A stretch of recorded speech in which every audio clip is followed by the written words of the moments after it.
Now, I'm not one to gossip, but I will bring you the tea. Welcome to Chronicle Speaks. Please, I don't have any time for any gossip now. Eh? Yes. Look at you. Wendy Williams has been in a long public struggle for autonomy ever since her health issues, such as her battle with Graves' disease and lymphedema, began to impact her ability to work and manage her affairs. Now, in 2022, her financial accounts were placed under guardianship after Wells Fargo claimed she was a victim of undue influence and financial exploitation. Now, that decision effectively stripped Wendy of control over her own finances, despite her continued insistence that she was of sound mind. Now, according to Wendy, it all began when a doctor sent personal medical information to Lori Schiller. Now, Lori Schiller happened to be her longtime account manager at Wells Fargo. Now, that medical communication set off the chain of events that ultimately led to Wendy being locked out of her own bank accounts and losing control over nearly every aspect of her life, resulting in the appointment of a guardian to oversee all of her affairs. Now, what we had never seen until now, however, was the 2-sentence letter from Wendy's doctor to Lori Schiller, and this very letter was what started the entire ordeal. Today we have it. We're going to go through it. We're going to update you on Wendy's new hotshot lawyer,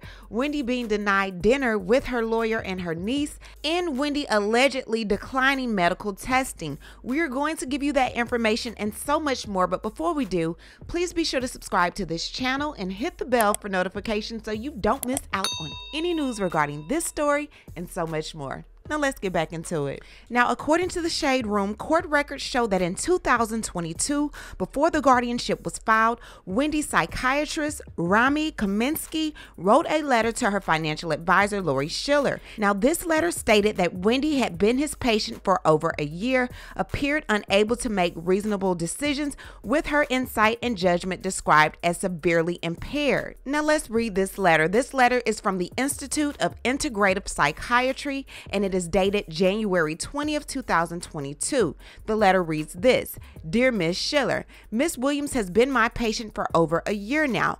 Over the last 6 months, she has been unable to make reasoned decisions, and her insight and judgment are severely impaired. Sincerely, blank. Now, it may sound insane to us, but this basic written 2-sentence letter is what ultimately set off the chain of events that led Wendy to being in this guardianship, now in an assisted living facility on the 5th floor with actual dementia-ridden patients that are unable to leave the floor without asking for assistance. The crazy part about this all is Wendy told us this back in March of 2022, and people thought she was just rambling. And then there's this person, a former doctor, okay, had medical information about me that I never even got. It was sent over to Lori Schiller.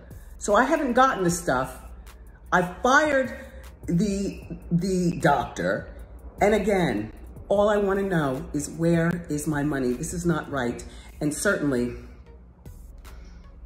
this is not fair. This is not fair. Now, the Shade Room goes on to say that a source close to the situation tells the Shade Room that this letter submitted to Wells Fargo Bank was instrumental in the decision to establish guardianship, which stripped Wendy of her rights and isolated her from her loved ones. The source believes the letter reflects a premeditated effort to undermine Wendy's independence. These 2 sentences from a doctor shouldn't be enough to take away someone's rights. This document should never have been shared with a financial advisor or a bank, the source tells the Shade Room. The source claims that Wendy Williams attempted to fire her financial advisor, Lori Schiller, and manager, Bernie Young. Now, the Guardian was used as a form of manipulation. They believe that the two were working together, as the manager, Bernie Young, was later arrested for using Wendy's credit card without her permission. And this guy named Bernie Young, I know for a fact that Bernie Young used my American Express card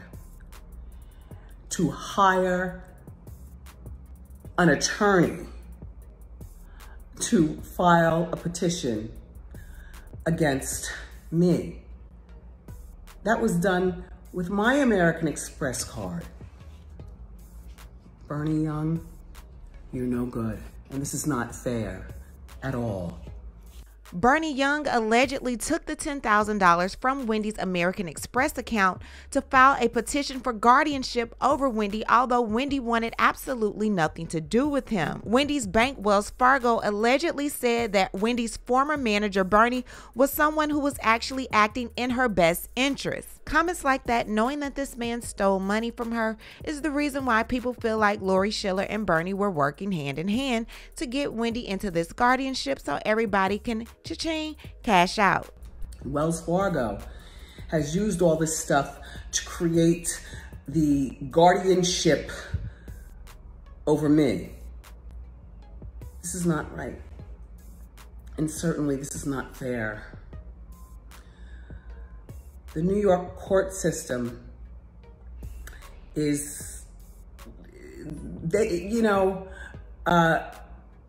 without evidence,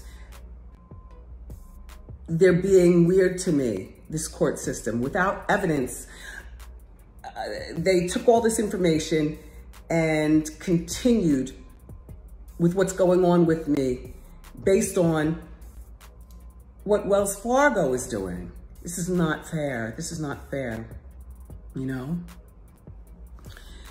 And the New York court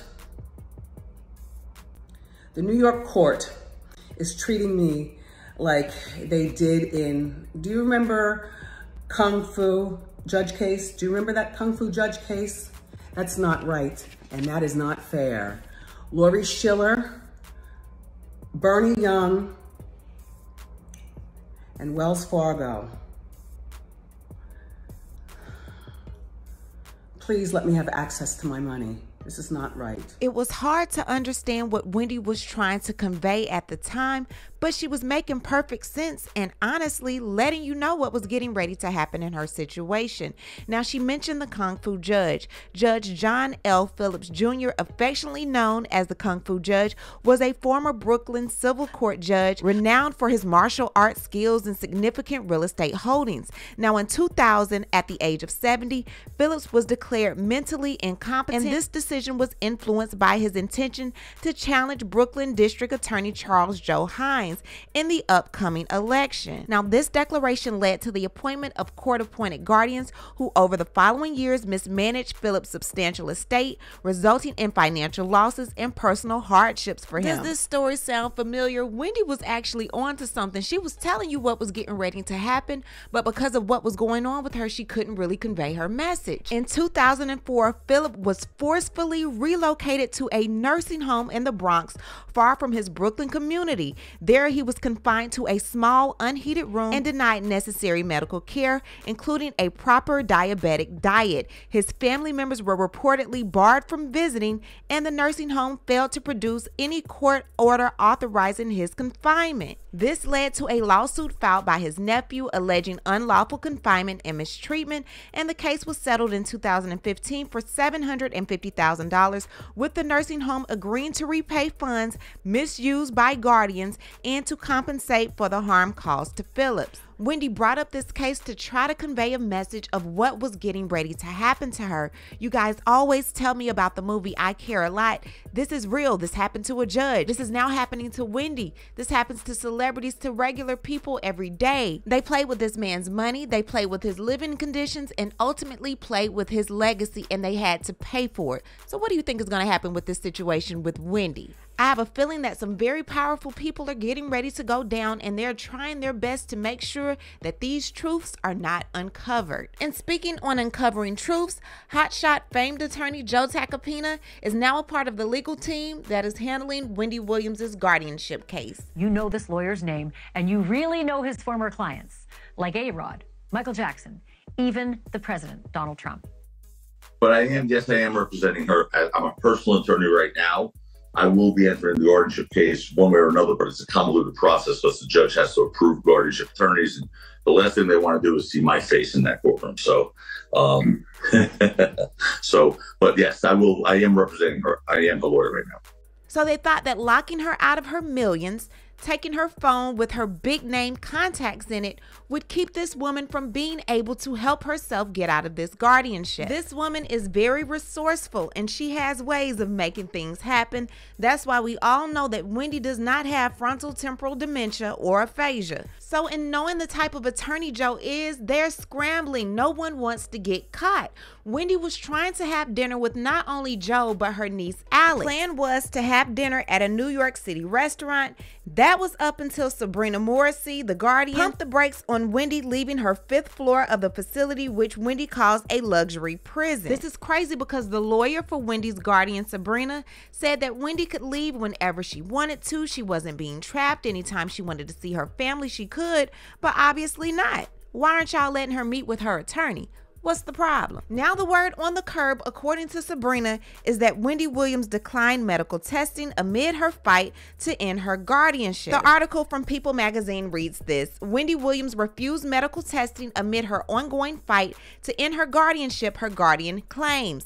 In an exclusive statement to People, Williams' guardian, Sabrina Morrissey, claims that additional medical testing for the former talk show host, who is 60, has been scheduled, but Williams has declined to participate. Her scheduled appointment was on March 21st. Medical testing, including an MRI brain scan and a neuropsychological assessment, had been scheduled for Miss Williams. Morrissey says amid reports that Williams is waiting for her to schedule a new medical evaluation. The court directed that the testing be completed in March. Miss Williams has declined to participate in the testing to date, and therefore the testing was not completed. Well, Lauren LaRosa from The Breakfast Club has the latest on the truth on what's happening with Wendy Williams. Take a listen. So I spoke to a source close to the situation that told me that Wendy Williams wants to make sure that if she is going to be taking a test that's going to be determining whether she is, cognitively impaired or not, whether she has the dementia that they are claiming that she has or not,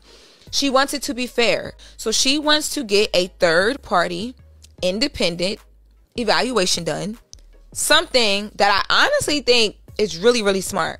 And I'm going to tell y'all why.